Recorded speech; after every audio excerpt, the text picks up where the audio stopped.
right, guys. All right. And action. I always wanted to do that, man. So, what are we talking about today? Your favorite topic, brand identity design.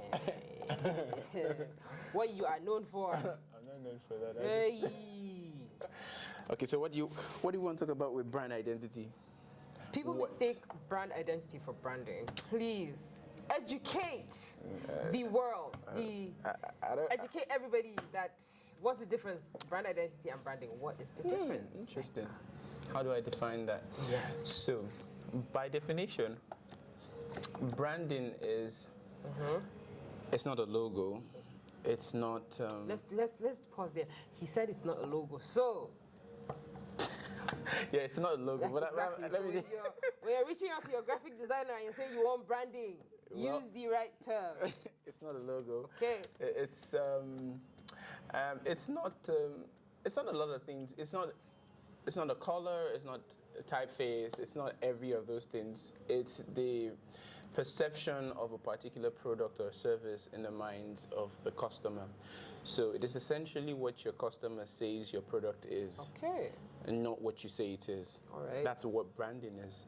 What a brand identity is the set of things that you as a product owner or a service puts in place for your customer to be able to identify your product. Okay. So that's where the logos come in. The colors, right. the documentation, the signage, the applications, all of the things that you put in place to uniforms, billboard, advertising, messaging. So it's like the identification of your brand. Yes. Is what brand identity is. Branding is what your customers say it is, not what you say it is. So like the experience. Yeah, it always boils down to the experience that you have created. And now how they translate. So our director is having a field time.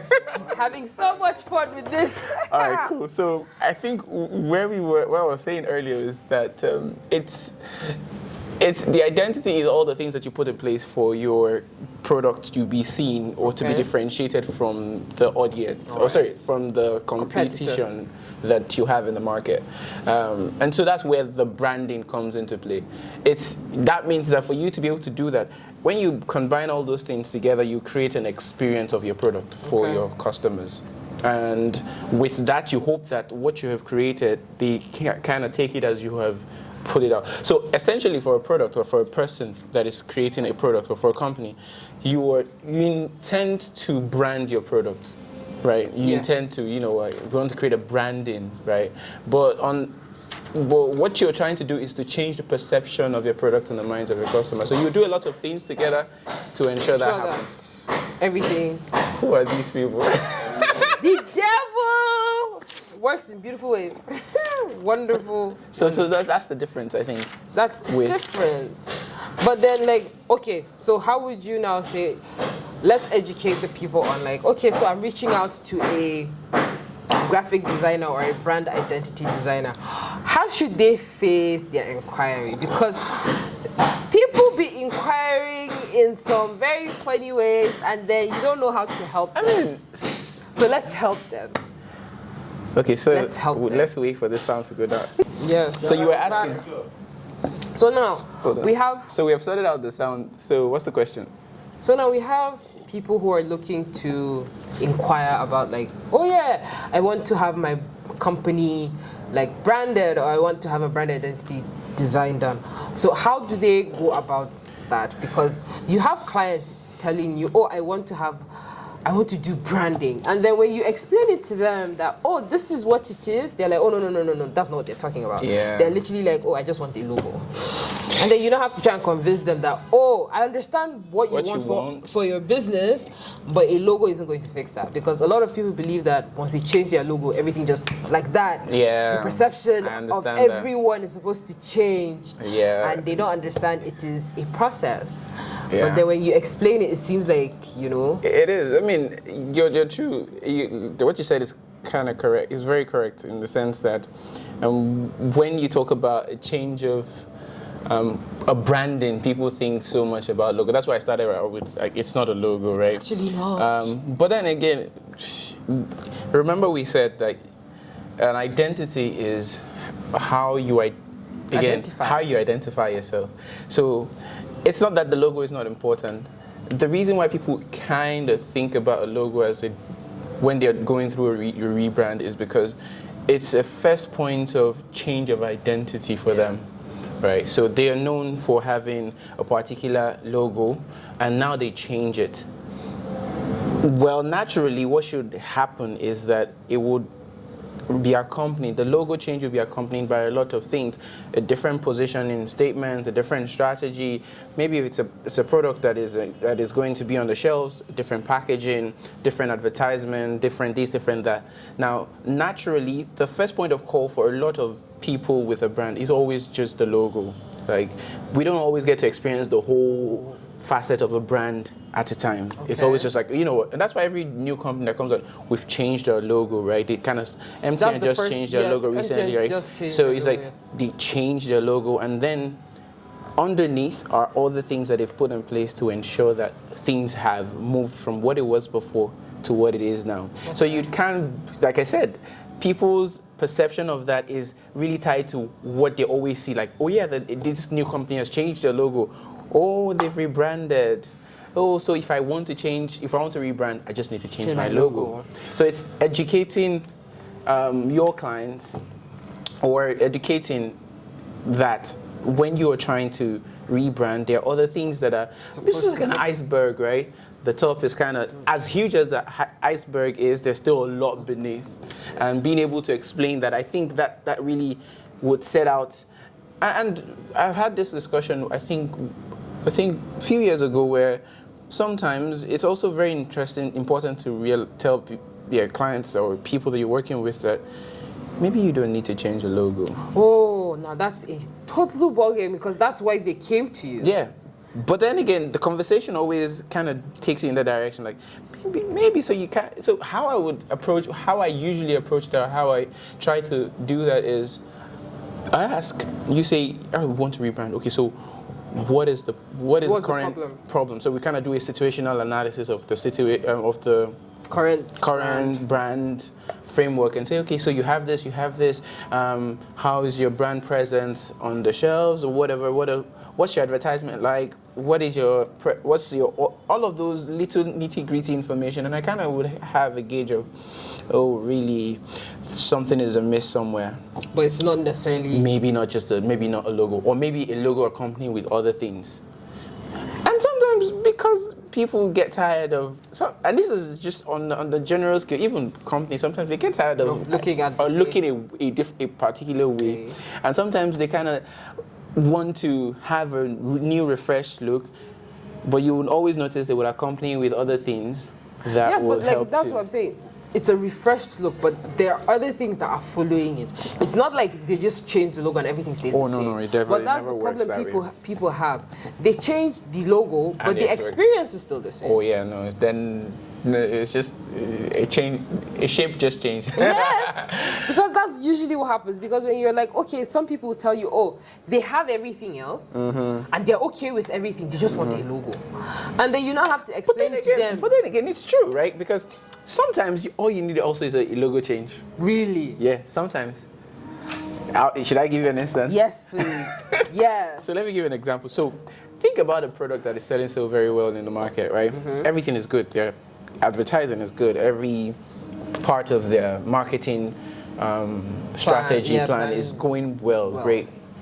But then again, the only part that has a problem is the application of the identity across all of their platforms. So the keyword you said there is application. It's not necessarily the logo that's the problem. So now I'll get to it. I'll get to it. So now, maybe application is a problem, and maybe the problem with the application stemmed from a difficulty in representing their logo on different platforms. Let me give you an example. So, there are logo trends that go on every now and then. You kind of would discover that some of the tests that I like to explore with people is kind of when we're trying to design a logo, when we're trying to come to a conclusion on what is, how well does it look on small sizes, on large surfaces, what's it called?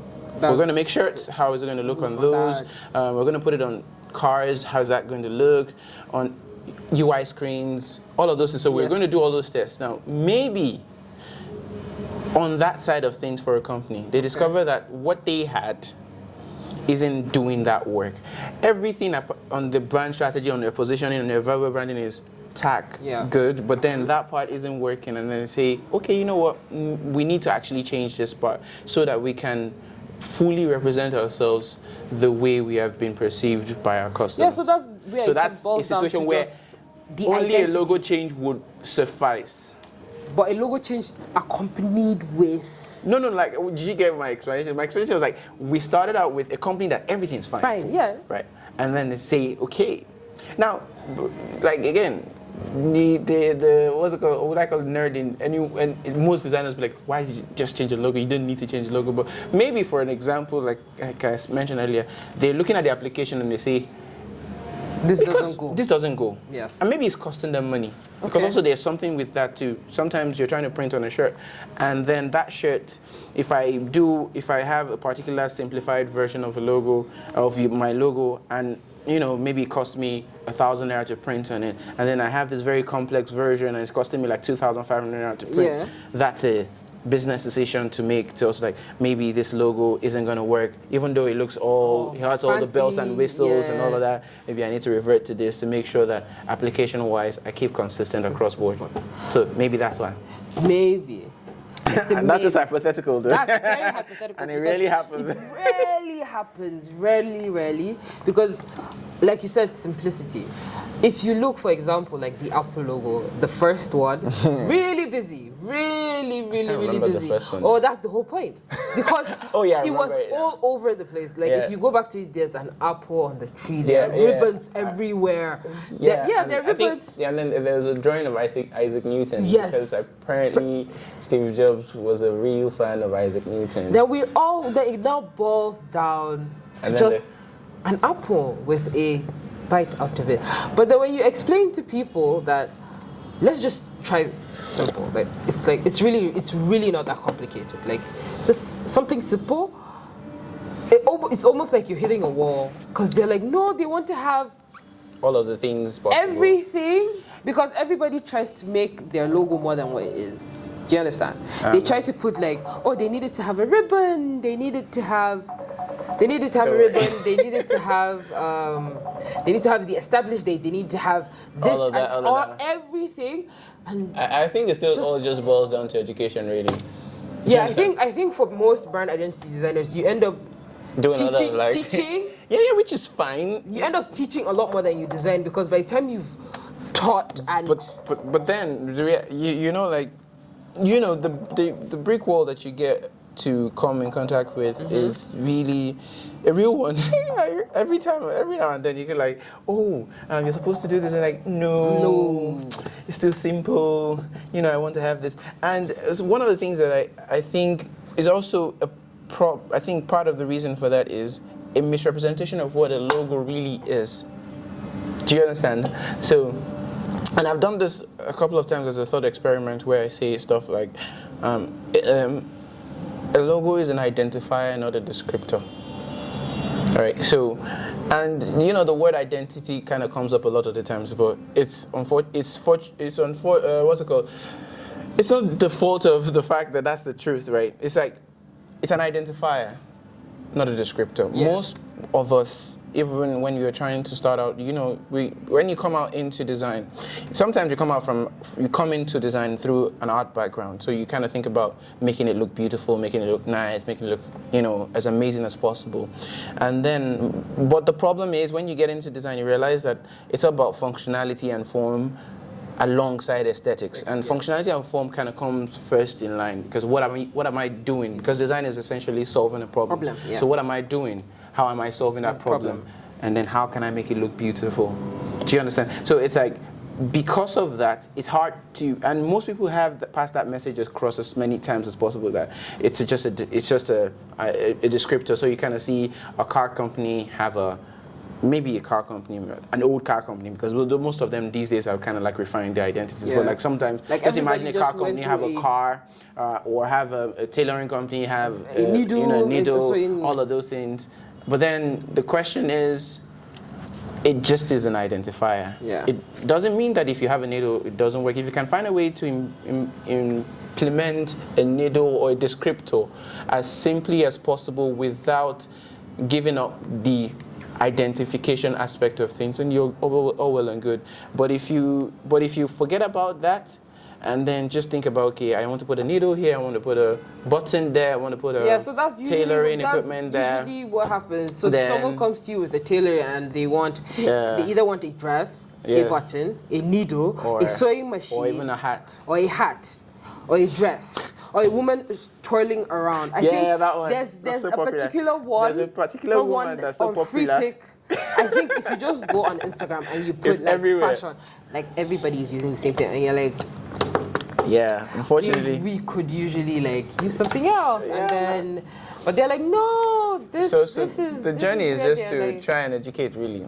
If doing this, Yeah. it's just a constant process of educating as much as you can, really. You know, and also trying to also respect the fact that people, the people that are coming to you, they're coming to you because they believe that you have some knowledge to impact on them. But then also, apart from that, they also have, there's an emotional attachment to their work, to what they're asking you to do for them. So there will always be that, you know, that brick wall of, me, it's my work, I know how I want to look, and all of the other things. But then if you do it a number of times, you kind of learn how to like relate. You relate a bit more, try and get them to tread. Even sometimes it might not be like you'll be able to get them to do exactly all the way, but you'll be able to get some headway and like be able to communicate. I don't know who's calling me now, but I'll just finish this. Because like there's always that problem. Because like even when I design, I know I always have that problem whereby you're having to explain why you've taken. But it's not a problem. Certain decisions. It's not a problem when the person is refusing to listen. Oh yeah, think about it now. Like it's a problem when the person is refusing to listen. Yeah, sure. There are reasons why you've come to me, and then there are reasons why I have done this to solve your problem. But then you're refusing to accept my reasons. I understand why the refusal will come, and I think maybe we'll end with this. I understand why the refusal will come. Yeah. And I kind of expect it also. Yes, as a brand identity because you always expect you really have the pushback, because generally there has to be, and like I always also try and do, I say, like, it's a collaborative effort of trying to make things make things work. It's a collaborative effort, and it's not a one-man job all the time. Sometimes, depending on how much or how large the establishment you're trying to work for, but a lot of the times it's like a brainstorm of ideas of different people coming up with different ideologies and ideas, and then coming together to try and make it work. The client usually has something in their head. Yeah, sure. They always have what they want it to look like. Sure.